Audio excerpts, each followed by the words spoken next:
So more than 130 years ago, Anthony J. Drexel founded this university with a vision that was revolutionary for its time: to furnish the children of Philadelphia's working class families with an innovative and experiential education that would prepare them for successful careers in established and in emerging industries. Key to realizing that vision for Drexel then, and for all of higher education now, has been a core tenet. A transformative post-secondary educational experience should be accessible to aspiring students of all races, genders, faiths, national origins, sexual orientations, and economic means. On the last score, we at Drexel continue to strive to make financial aid available to all who need it. We currently invest more than $300 million in scholarship and grant aid for our more than 24,000 students, while most of our students also earn significant income through our cooperative education program. At the same time, we count on aid from the Pennsylvania Higher Education Assistance Agency and federal Pell Grants for students with demonstrated need. We also rely on the availability of federally guaranteed student loans. Indeed, that was the reason for establishing federal student loan programs more than a half-century ago: to make a college education more affordable to low and middle-income families. It was not to cause a lifetime of financial hardship for borrowers, and certainly not to create an instrument for unscrupulous providers to prey upon those students with need. The Attorney General of the Commonwealth of Pennsylvania has come to Drexel today to make an important announcement on this subject. Please welcome a great leader, the Honorable Josh Shapiro. Thank you, Josh. Thank you, Josh. Thank you. It is wonderful to be at Drexel today and have the opportunity to speak alongside one of higher education's finest presidents right here at Drexel.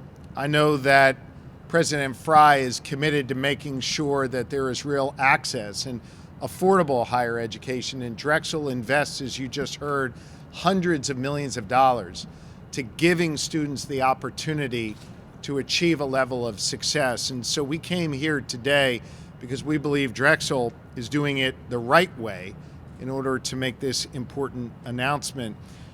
The President and I think, can agree that of the three of us, the most important person you're going to hear from today is Alexis Miller, who is going to speak about her specific experience dealing with Navient when I conclude my remarks.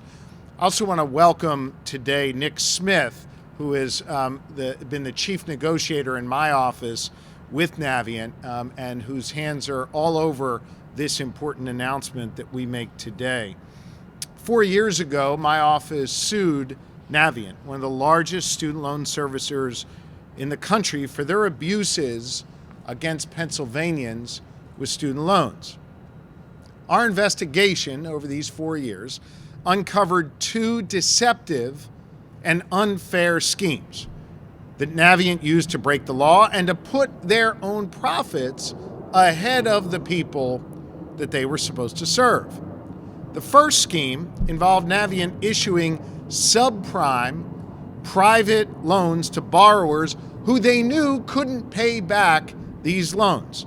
By the way, these were the similar type of loans that were used that led to the mortgage crisis back in 2008.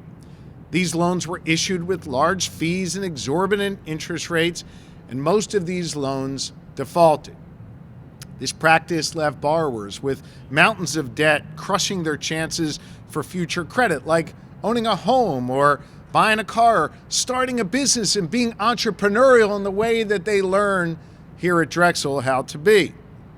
The second scheme that Navient engaged in, that we uncovered, was a drive to mislead borrowers into forbearances, which stopped them from paying down the principal on their loan and led many to accumulate more debt and never-ending interest payments. Navient actually incentivized their employees to push this type of forbearance. Instead of an income-driven repayment option, which would have allowed these people to keep paying off their loans instead of just simply racking up interest as they did in forbearance. The people wronged by these practices, well, they were everyday Pennsylvanians trying to make their lives just a little bit better by getting an education. Instead, Navient misled them and broke the law to boost their own bottom line. As our lawsuit continued over the last 4 years, understand that Navient tried every single step of the way to derail our lawsuit, to derail our case in court. But thanks to the good work of Nick Smith and the members of my team, they repeatedly failed in this effort and eventually came to the table to negotiate. And now today, we, because we refuse to let up, are in a position to announce that we put people before powerful institutions, and finally, Navient will pay up. For 2,467 Pennsylvania students who were pushed into subprime private loans under Navient's first scheme, they will have over $67 million in debts canceled and deleted from their credit. 2,467 Pennsylvanians getting $67 million in student debt wiped off their record. For 13,000 Pennsylvania borrowers who were misled into forbearance and never given the option of one of those income-driven repayment plans, that was that second scheme, Navient will pay $3.5 million in restitution that will go directly, 100 cents on the dollar, directly to those who have been harmed here in the Commonwealth. This is part of a nationwide settlement that we led across the country that includes 39 attorneys general. In total, Navient will cancel more than $1.7 billion in private student loans for 66,000 American borrowers and provide another 350,000 borrowers who were steered into forbearance with $95 million in restitution. All the details are available on my website at attorneygeneral.gov. Look, today's settlement would not have been possible without the hundreds of Pennsylvanians who stepped forward to call out Navient's practices. Through our investigation, we learned that Navient specifically targeted students who they believed would struggle to pay those loans back. That's what Navient did. They knew that the loans they were making were bad, but that didn't stop Navient from using this subprime loan portfolio to become the preferred lender at so many schools. Ultimately, the company made more money, but thousands of Pennsylvanians suffered, and they were held back. I know this is personal to so many people. Affording college is hard enough, but it's made even harder by an unscrupulous lender who adds cost on the backs of Pennsylvanians. That is unacceptable. And those folks who are struggling to make ends meet, continue to pay off debt, deserve better than what they got from Navient. Alexis, who is standing here with us today, was issued one of those subprime private loans from Navient for her education. She became a nurse after studying right here at Drexel, but she was taken advantage of by Navient, pushed into loans that they knew she couldn't pay back with jacked up interest rates, making it impossible for her to get out from underneath the debt when she graduated. Now look, Alexis is going to tell you her story, but her story is the story of so many Pennsylvanians. And this isn't the first time we've listened to people like Alexis. In our office, we've taken on these loan companies and the for-profit colleges. And since I took office in 2017, we have secured more than $132 million in debt cancellation for students like Alexis across this Commonwealth. Students and borrowers deserve to be treated fairly. They deserve the truth, and they deserve to be treated with respect. Navient was focused on making money, not serving the people they were trusted to help. So in addition to the debt relief and the restitution going directly back to people like Alexis, Navient will also be required to make 3 specific changes to their practices under the terms of this settlement. First, Navient must train their specialists who assist distressed borrowers on alternative repayment options and counsel them on loan forgiveness plans like the Public Service Loan Forgiveness Program.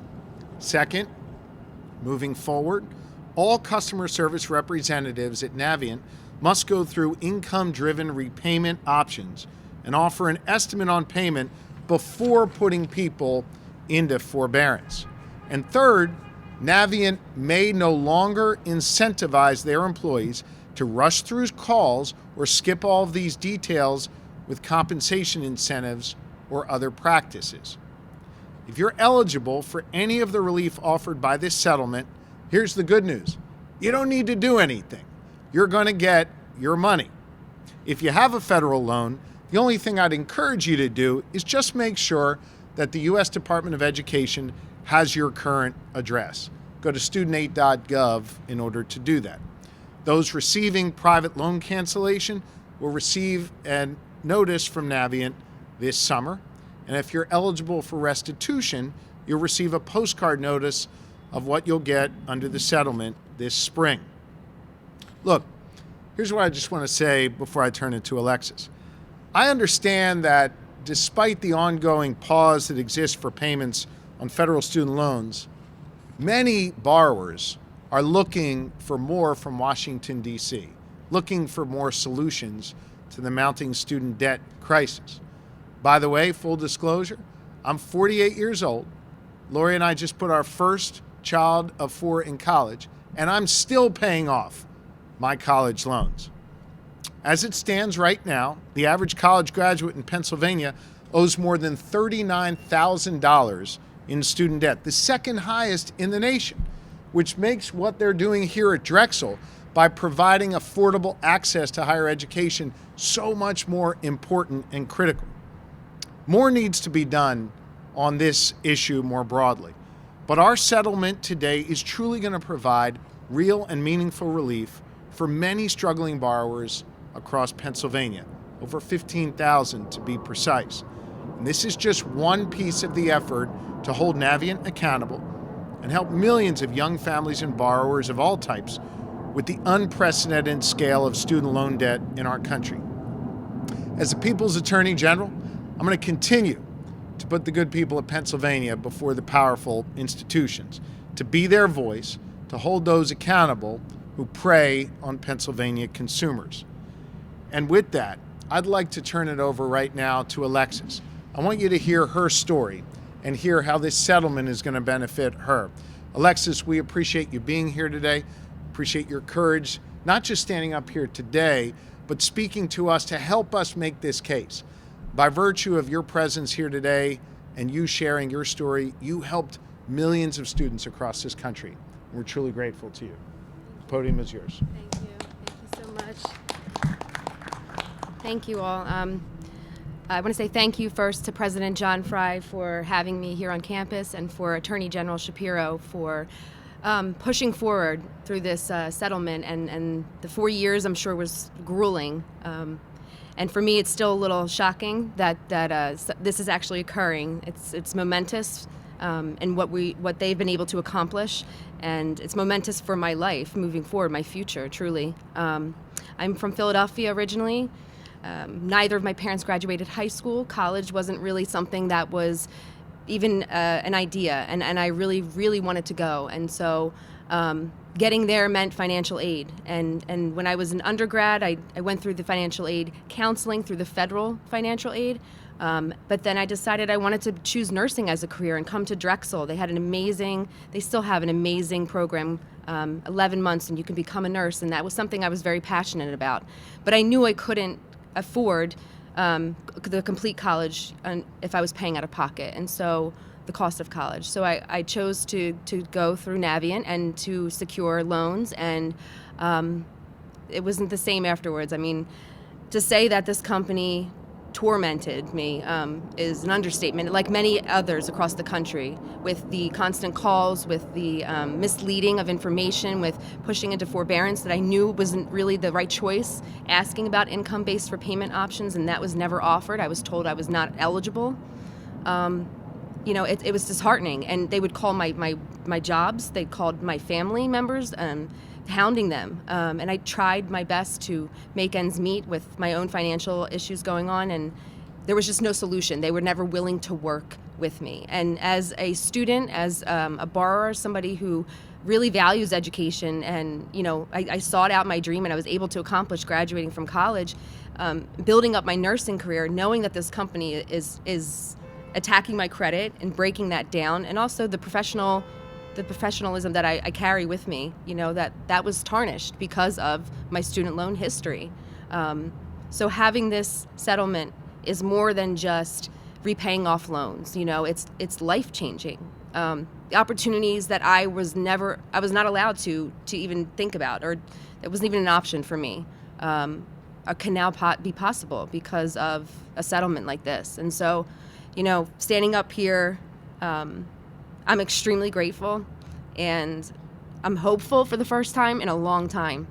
And that's because, when you have a credit company like Navient who destroys your credit in the process of you trying to get an education, you don't really have much hope. And so today I feel like I have hope, and I owe that solely to Attorney General Shapiro and his team. So that's it. You're awesome. Thanks. In addition to helping us with this, Alexis has agreed to take all of the difficult questions. So with that, I'll turn it to you, if there are any questions. No? Anyone who has a question, please use that microphone. Otherwise, Hi, Alexis. Aaron Arvidlin from the Philly Inquirer. Could you talk a little bit about how much of a loan you took out for nursing school? Sure. So I think the total cost of the loans that I took out for nursing school solely equaled somewhere around $60,000.